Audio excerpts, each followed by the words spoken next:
All right. Alive. Hey, it's Chris, homesteading the hard way, and having a little bit of trouble with my voice, so you had to bear with me. But we got something we need to talk about. I've put up a lot of videos talking about looking after pigs and raising pigs, and I've tried to explain to a lot of people that if you're going to sell pigs, then you've got to have a good pig to sell. And I've had some foolish comments on videos.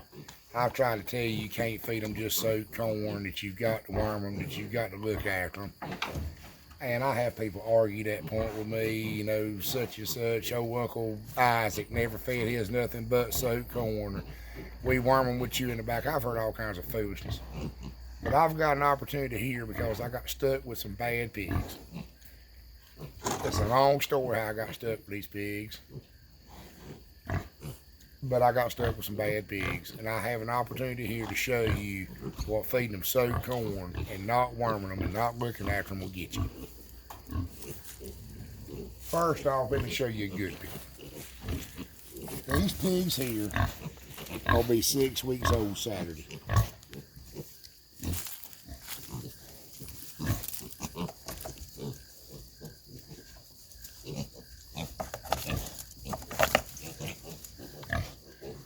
They're Duroc Hampshire F1 crosses. We talked about them in another video.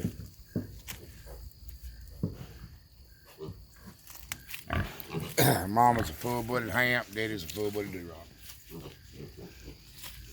These pigs here have got some Hamp in them. And there's actually a couple of red-listed pigs in here, which is a very desirable color. But these pigs are 7 or 8 weeks old.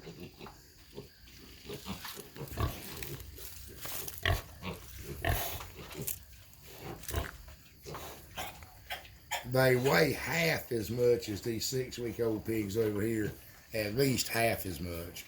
There's one in there that's about the same size. And I will be honest with you about something. If you go to a litter of sorry pigs and there's one good one in the litter, he's usually a really good one genetically.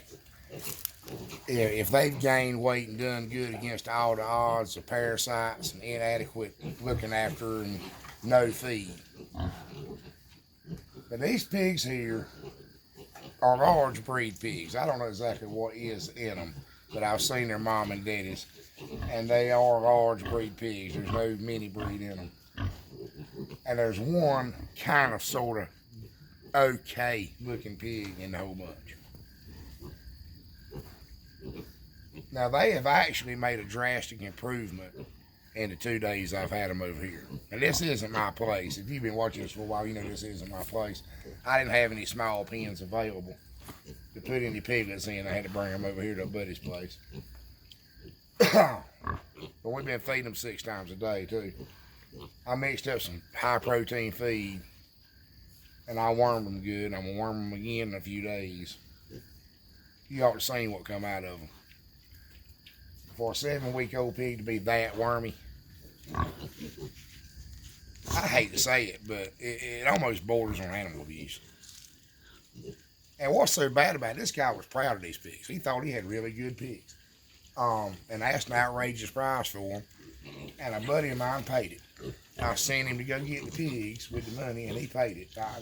He's a hog guy. I don't even want to talk about how this happened. I would offend too many people. But there is a mismanaged pig.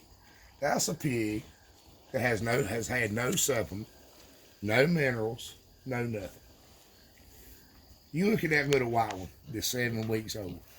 That's a 7-week-old mismanaged pig versus a 6-week-old took care of pig.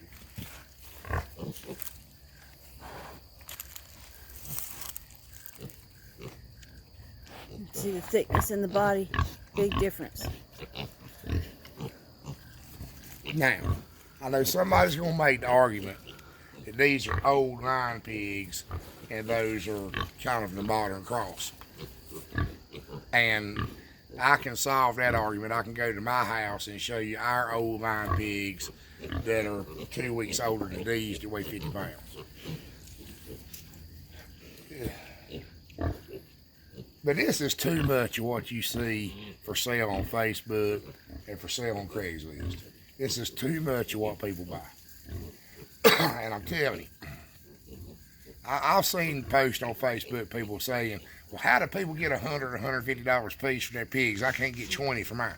That's a $10 pig. That's a $200 pig. If you want to get a good price for your stuff, have something worth having. You can't sell junk. You can't play on, well, they're organic, or they're this, or they're that, or some kitschy cool catchphrase that sounds good. You've got to have a decent animal. If you're going to get a good price for something, you've got to have a decent animal.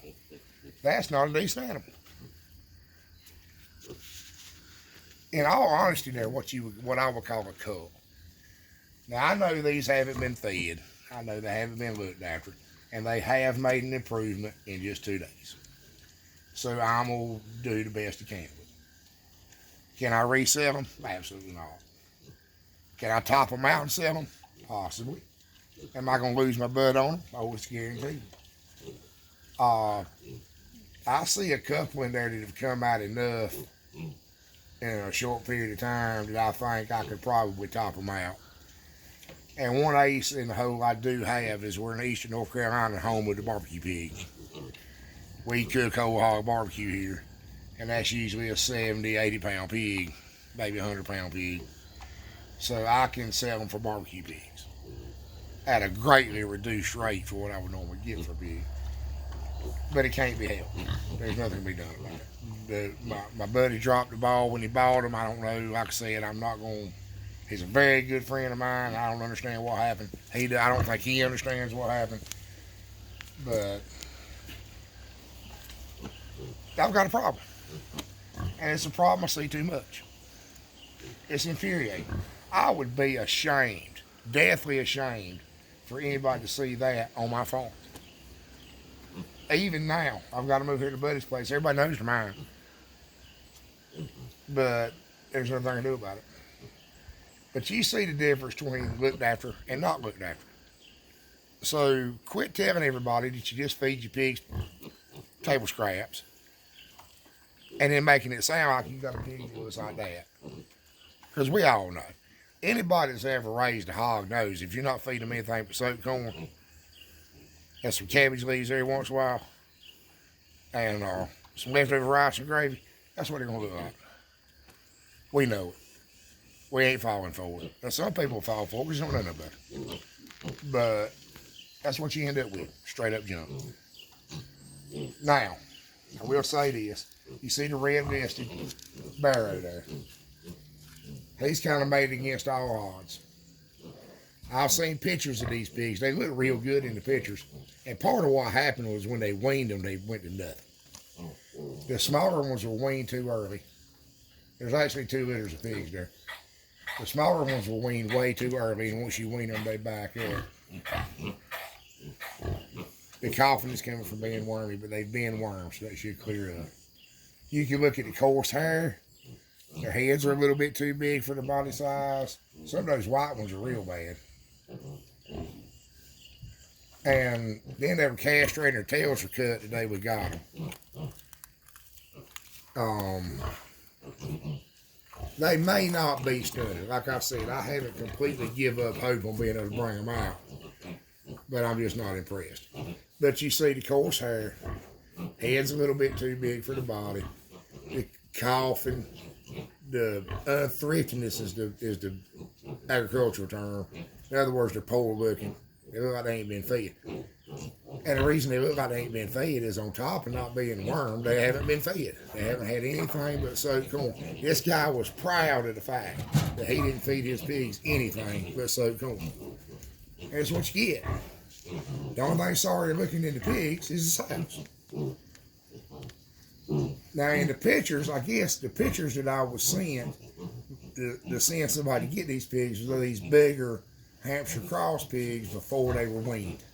Because as long as they're nursing, mother's milk makes up for a lot of vitamin, feed's not as important while they're still nursing. So I guess that's what happened, that they just weaned them, and as soon as they weaned them, they felt enough. And I don't really see any coon or potbelly or small breed in the mix. They're just not good pigs. And this is a rare opportunity I had to show you. And I'm not going to name any names. I'm not going to say where I got them from because I'm kind of ashamed I bought them. And of course, like I said, I really didn't buy them. I sent a representative of mine to get them, and I think he was worried because we were supposed to be providing pigs for somebody else. I think he was worried about not coming back with the pigs. I don't know what happened. The guy's been raising hogs as long as I have. I don't know how this happened. Not happy about it. There's nothing I can do. But we had a rare opportunity to show you the difference. And maybe this will help somebody. And I appreciate you watching. Hey, remember, setbacks like this happen. You know, that's the life of a farmer. You're going to have problems. You're going to have unforeseen problems. You're going to have stuff come up that never crossed your mind. You know, right now we're having a lot of trouble. We're going to do some videos about type. She's not really as bad as some, but these new type hogs, new line hog, we call them hog house hogs here, but the commercial pigs have been bred till they've got the fat completely off of them. They won't have enough fat, especially back fat, to matter. We're talking down in the 1/8 of an inch category. And it kind of decreases your pork value a little bit. The pork's not as good. There's no marbling in the pork. And they're getting harder and harder to find the old-timey stock. Now, you see it advertised a whole lot as old line pigs, and ask the premium price for them. And there's something to that. But the problem we run into is getting registered stock that's of the old type is getting harder and harder to do.